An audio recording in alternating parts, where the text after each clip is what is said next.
बहुत समय पहले हिरण्यकश्यप नाम के राक्षस ने ब्रह्मदेव की तपस्या करके अमर होने का वरदान मांगा। जब ब्रह्मदेव ने अमरता का वरदान देने से मना कर दिया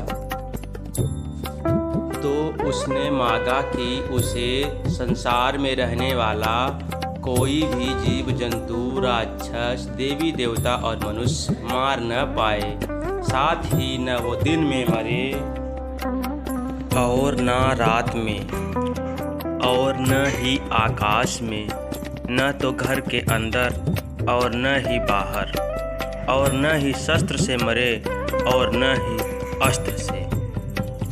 हिरण्यकश्यप की तपस्या से ब्रह्मदेव खुश थे ही, इसलिए अमरता के एक वरदान के बदले उन्होंने ये सारे वरदान उसे दे दिए। इसे पाकर उसने हर जगह तबाही मचाना शुरू कर दिया। उससे मनुष्य ही नहीं देवता भी परेशान रहने लगे। वह अपनी शक्ति से दुर्बलों को सताने लगा। हिरण्यकश्यप से बचने के लिए लोगों को हिरण्यकश्यप की पूजा करनी पड़ती थी। भगवान की जगह जो भी हिरण्यकश्यप की पूजा करता वह उसे छोड़ देता, और जो उसे भगवान मानने से मना करता उसे मरवा देता या अन्य सजा देता। समय के साथ राक्षस हिरण्यकश्यप का आतंक बढ़ता गया। कुछ वक्त बीतने पर हिरण्यकश्यप के घर विष्णु भगवान के परम भक्त प्रहलाद का जन्म हुआ।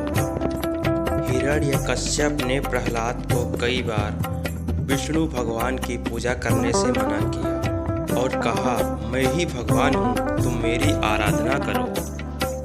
हर बार हिरण्यकश्यप की बात सुनकर प्रहलाद कहते, मेरे सिर्फ एक ही भगवान है और वो भगवान विष्णु हैं।